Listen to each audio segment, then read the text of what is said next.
और बिहार में मिलता है दारू लेकिन भूत की जैसा मिलता है सर। हाँ, बहुत समस्याएं होती है, आप चाह के भी उनको नहीं आप ये कर पाएंगे। यानी बिहार में दारू चालू होनी चाहिए, इससे हमारा बिहार सरकार का भी नुकसान हो रहा है या फायदा हो रहा है सर? देखिए, नुकसान ही नुकसान है। हम्म। जिसका परिवार मर जाता है उससे पूछे कितना नुकसान है। उसको ही थोड़ी पता है कि इसे हमारा परिवार पी रहा है। उसको ये रहना चाहिए कि जिस माँ का बेटा पीता है शराब, उसको जीवित माँ देखना चाहती है। जिसका पति पीता है तब भी माँ पत्नी जीवित देखना चाहती है। मर जाने के बाद वो विधवा हो जाती है। माँ बेचारी 70-60 साल की आयु में उसको ये महसूस होता है कि हमारा बेटा मर गया, और रीजन सिर्फ जहरीली शराब। तो बहुत विचार करने की जरूरत है, बहुत तो चीज ये भी सोचने तो की हो जरूरत सकता है सर कि उस पे ये रोक लगाया जा सकता है, जो शराब जो बन रहा है उसको हर जगह दम बंद किया जाए और दम बिल्कुल दम कड़ी से कड़ी उस पे निगरानी रखा जाए। कि गया जिला के आमस प्रखंड का आमस गांव में है, तो मेरे बगल में जो आपको देखने के लिए चर्चित चेहरा जो देखने के लिए मिल रहा होगा, ये पहचान का मोहताज नहीं, और क्रिकेट की दुनिया के भी अगर हम बात करें तो डिस्ट्रिक्ट लेवल चैंपियन भी रह चुके हैं। और आज ये भैया का कहीं ना कहीं पूरे डिस्ट्रिक्ट नहीं पूरे बिहार लेवल पे लोग जानते हैं। हम तो यहाँ तक कि कहते हैं कि बिहार ही नहीं बल्कि भारत के लोग भी कुछ जानते हैं। और बहुत सारे मुद्दे पे लेकर के इनसे आज वार्तालाप करने के लिए यहाँ पे मौजूद है।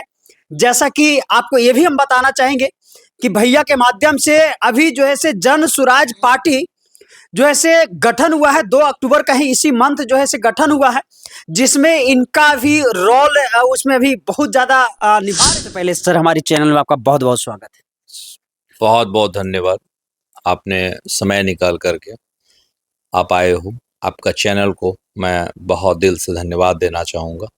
और बात रही चुनावी मुद्दाएं, आपने पूछा कि जी। ये इमामगंज में चुनाव होने वाली है। जी। मैं आपको बता देना चाहता हूँ आपके चैनल के माध्यम से कि अभी 4 उपचुनाव होने हैं राज्य में। जी।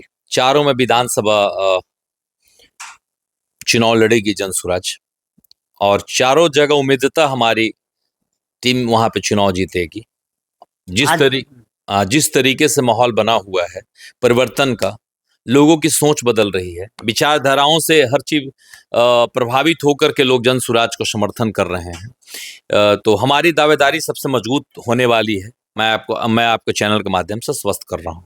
सर यहाँ तो लोगों को कहना है, ग्रामीण जनता लोगों को कहना है कि अभी जन सुराज पार्टी जो ऐसे अभी अभी आई है, तो ये कैसे दावा ठोक रहे हैं कि 4 सीट में चारों सीट हम निकाल लेंगे? हार लगता है किसी इंसान को तो दवा तुरंत देना चाहिए, ये भी आपने सुना होगा। जी बिल्कुल। और दवा नहीं मिलेगा तो बुखार ठीक नहीं होगा। बिल्कुल। किसी व्यक्ति का तबीयत खराब है तो यहाँ का जो हम लोग जनता है सबका तबीयत खराब कर दिया है पुराने सरकार ने, उसकी व्यवस्थाएं ने, उसकी सोच ने। अब लोगों को लगता है कि बेटनीसोल खा करके बुखार को ठीक करना है, पैरासीटामोल खा करके ठीक करना है। तो किसी भी परिस्थिति में उसी तरह से जब स्वास्थ्य से लेकर के आम जीवन जो चल रहा है, हर लोग चाहते हैं कि मैं स्वस्थ और मस्त रहूं, तो उनको चाहिए कि अब मेरी भविष्य की चिंता जो कर रही है जो पार्टी जनसुराज है, हम उसके साथ चलेंगे। और मैं आपके चैनल के माध्यम से स्वस्थ कर देना चाहता हूं कि किसी भी परिस्थिति में जनसुराज ये 4 उपचुनाव लड़ेगी। आप रिजल्ट देखिएगा, मैं आपको आज ही बता दे रहा हूं, बहुत सुंदर रिजल्ट आने का उम्मीद हम लोग रखे हैं। और जनता भी चाहती है कि बदलाव के दौर में जनसुराज।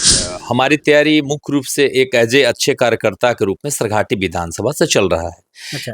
अभी तत्काल जो वहाँ पे चुनाव हो रहे, बहुत सारे नाम चल रहे हैं वहाँ पे, जिनको जनसुराज पहले नाम के बाद उस व्यक्तित्व का पूरे जांच करता है कि ईमानदार होना चाहिए, शिक्षित होना चाहिए, मतलब लोगों के प्रति उनकी भावनाएं सब दिन से सेवा का भाव उस आदमी के अंदर होना चाहिए। तो उस व्यक्ति को टिकट वहां से कंफर्म करेगी। जनसुराज ही एक ऐसी पार्टी है पूरे प्रदेश में कि जो पहले 5 ऑप्शन लेके चलती है, 4-5 ऑप्शन में जो पब्लिक जिसको पसंद करती है उसको मौका देती है।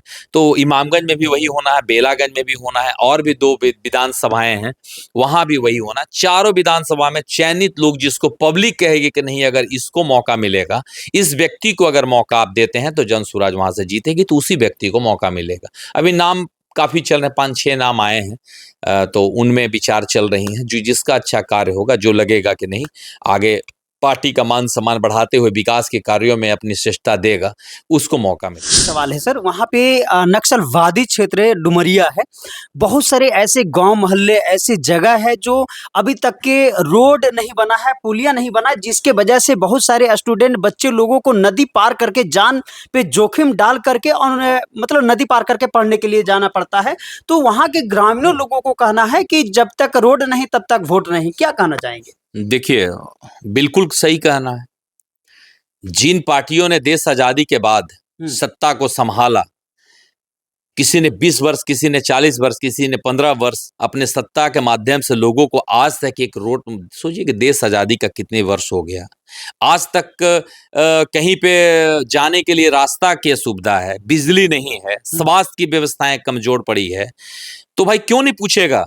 आप मजबूती दीजिए। जब तक आप मजबूती नहीं देंगे, फिर आपको वोट लेने का अधिकार नहीं है। तो इन सब चीजों से लोग उबिया करके एकदम अपने आप को सोच लिया है कि किसी भी परिस्थिति में मुझे जन स्वराज का साथ देना है, क्योंकि जन स्वराज कहता है कि शिक्षा मजबूत होनी चाहिए, पलायन रुकनी चाहिए, स्वास्थ्य विभाग मजबूत होगी, गली नली सड़क रोड बनेगी। तो इन सब विचारधाराओं से हमारी पार्टी आगे बढ़ रही है और लोग का भरोसा है। देखिए, ये उपचुनाव हो रहा है, 1 वर्ष का मौका बचा है। 1 वर्षों में आप अगर जन स्वराज को मौका देते हैं तो बहुत कार्य आगे जाएगा, बहुत ही कार्य आगे जाएगा।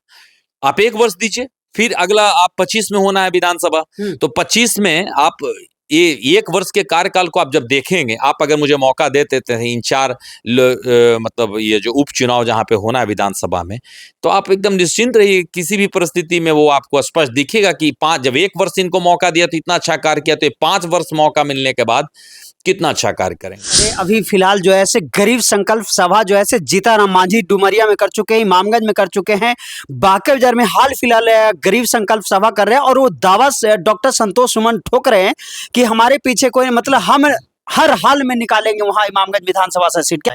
देखिए, बिल्कुल उनका सही कहना है भाई। वो जीताराम मांझी के बेटे हैं, जिनका गॉड फादर इतने बड़े मंत्री हैं देश में, तो उनको तो दावा करेंगे ना, लेकिन जाके पूछिए उन दलितों से, वो बेचारे अति पिछड़ों से पूछिए, उन गरीबों से पूछिए कि क्या स्थिति बना है उनका। रहने का घर नहीं है, खाने के लिए भोजन जो सरकार देती है कोटा, उससे उनका चल रहा है। आपने अभी क्वेश्चन किया कि जहाँ पे रोड नहीं है, जहाँ पे नक्सलियों के द्वारा इतना पीछे कर दिया गया है वहाँ के लोगों को कि जिसको आज भी भरपूर तन पे कपड़ा नहीं है। आप कर क्या रहे हैं? आप भी तो सरकार में है 15 वर्षों से, फिर कैसे आप उम्मीद लगाए बैठे हैं कि अब मुझे ही मौका मिलना चाहिए, मैं जीत का दावा आप क्यों पेश कर रहे हैं? बिल्कुल नहीं आपको करना चाहिए। आप 15 वर्षों में कुछ नहीं आपने किया है, फिर ये इस बार आप जीत के कौन सा क्या कर लेंगे? इसके पहले आपके पिताजी थे वहां से विधायक, क्या क्या आपने किया है एकदम वहां से दिखाएं, फ्लैश करवाएं, आपके चैनल के माध्यम से आनी चाहिए या और भी चैनलों के माध्यम से आनी चाहिए कि हमने ये विकास का कार्य किया, वो गिनवा दें। इसके बाद लोगों को भरोसा हो जाएगी कि आपने ये काम किया और बचा हुआ शेष काम आप कर देंगे, तो आपको मौका मिलना चाहिए। आपने काम नहीं किया है, सिर्फ बहानबाजी करने का काम किया, बहलाने का काम किया है, दलित के नाम पर दलितों का वोट लेने का काम किया। आपको पता है कि वहाँ रिजर्व सीट है, हम ही लोग को वहाँ पे चुनाव लड़ना है, लेकिन आप चुनाव लड़ के दिल्ली में जाके राज भोगते हैं। आप चुनाव लड़ने के बाद एक बार देखने तक नहीं जाते हैं। इसके पहले भी उदयन नारायण चौधरी वहां पर थे, उनके कार्य से लोग उबिया करके इनको मौका दिया कि जीताराम मांझी वहां पर आएंगे तो बहुत चीजों को सुधार करेंगे। लगातार उनको मौका दिया और स्थिति है कि बहुत ज्यादा विकास का कार्य उन्होंने नहीं किया है। आप जाके उसको तो आप देख सकते हैं, जमीनी स्तर पर सब देखने का चीज है। तो मौका बिल्कुल नहीं मिलना चाहिए ऐसे लोग को जो बहलाने का काम करते हैं, बरगलाने का काम करते हैं। प्रशांत सर का एक बयान आ रहा था कि हमारे बिहार में बहुत दिनों से जो है से दारू बंद है और दारू को लेकर के कहीं ना कहीं उनका कहना, दावा ठोक रहे हैं कि अगर हमारी पार्टी अगर 2025 में विधानसभा से सीट निकाल लेती है हर जगह से, तो हमारा ये 100% उम्मीद है कि दारू जो है से वो चालू हो जाए सर। और दारू से बहुत सारे लोग खुश भी हैं जो मतलब बंद है, और बहुत सारे ऐसे मतलब लोग हैं जो दारू बंद है जिससे नाराज भी हैं। तो क्या उस पे आपका विचार? दारू का सबसे बड़ा मैं विरोधक व्यक्ति हूँ। मैंने जीवन में नशा का हाथ नहीं लगाया। अच्छा। लेकिन मैं इसका समर्थन इस चलते कर रहा हूँ कि आए दिन हमारे पंचायत में अभी 7 महीना पहले 9 लोगों की मृत्यु हुई है जहरीले शराब से। आप कल्पना कीजिएगा, शराब के जगह लोग जहर पी रहे हैं। अच्छा। बंदी का सिर्फ नाम है, ढल्ले से शराब बिक रही है। होम डिलीवरी हो रही है, फिर किस बात का बंदी, किस बात का सर बंदी? कम बंदी से कम होने से तो ये है ना, कम से कम लोगों को तो डर बना हुआ है ना कि हम अगर शराब पीते हैं कहीं ना कहीं, पहले की अपेक्षा जो लोग कहीं ना कहीं पी करके मतलब सड़क पे बाइक चला रहे हैं, बहुत सारे एक्सीडेंट ये भी तो देखा जा सकता है आज सर। आप कहाँ नहीं देख रहे हैं, हम्म। एक्सीडेंट आज भी हो रही हैं, आज भी वैसे पी के पड़े हुए हैं।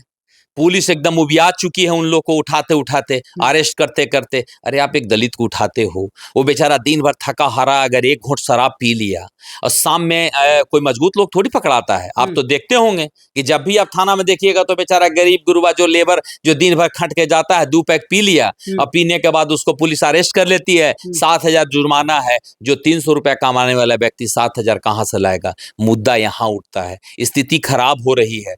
सरकार की जो आता था, कितने हजार करोड़ की मुआवजा आती थी, टैक्स वगैरह आता था, तो इन सब चीजों का नुकसान हो रहा है। इससे हमारा राज्य का विकास में काफी बाधा पड़ रहा है। मैं कह रहा हूं कि इसकी एक सिस्टम लानी चाहिए। आप एक लिमिटेशन बनाइए, लोगों को बताइए कि नहीं इतना से इतना ही आपको पीना है, इतना से इतना ही आपको सिस्टम मिलेगा। तो हमारा ये प्रशांत जी ने कहा कि हमारी सरकार आएगी तो मैं शराब को ओपन करूंगा। यही चलते कहा कि लगातार जितना जो सर्वे किया है टीम ने, उसमें मरने की संख्या बढ़ गई है जब से शराबबंदी हुआ है। चूंकि जहरीली शराब से लोगों की मृत्यु हो रही है। शराब का जो भी बगल के राज्यों से जो भी यहाँ सप्लाई होता है चोरी चुपके से, लोग उसको लाने के चक्कर में बाइक से अचानक, आप देखते होंगे, अचानक कार टकरा गई, बाइक एक्सीडेंट हो गया, या लोग गिर के मर गए, या लोग अपराध दारू को लेकर के बंद दारू के लेके है। उन बेकसूरों को सजा दिया जाता है जो बेचारा दिन भर थक हार के लेबरई का काम करता है, जो मजदूरी का काम करता है, जिसका लगता है कि नहीं अब शाम का चैन का नींद सोना है तो उनको 2 पैक की जरूरत पड़ती है। वो पीते हैं, पीने के बाद उस चैन का नींद सोते हैं, फिर सुबह रिफ्रेश होते हैं, क्योंकि उनको 4 बजे सुबह उठ जाना होता है। वो व्यक्ति थका हारा, जिसकी बॉडी काम नहीं करेगा, जिसका मानसिक संतुलन काम नहीं करेगा। देखिए बहुत चीजें हैं जो आम जीवन में उसको दिक्कत हो रही है, तो उसमें क्या करता है बेचारा, वो पीने के लेकर के इधर उधर भटकता है, उसी में पुलिस उसको पकड़ लेती है, 7,000 का जुर्माना होता है। सोचिए कि एक मानसिक हरास भी और आर्थिक हरास भी। तो इन सब चीज़ों को देखते भर में शराब बिल्कुल चालू होना चाहिए, सुचारू रूप से चालू होना चाहिए, और उनको बढ़िया अच्छी क्वालिटी की शराब मिलेगी। देखिए पीने वाले लोग नहीं मानेंगे।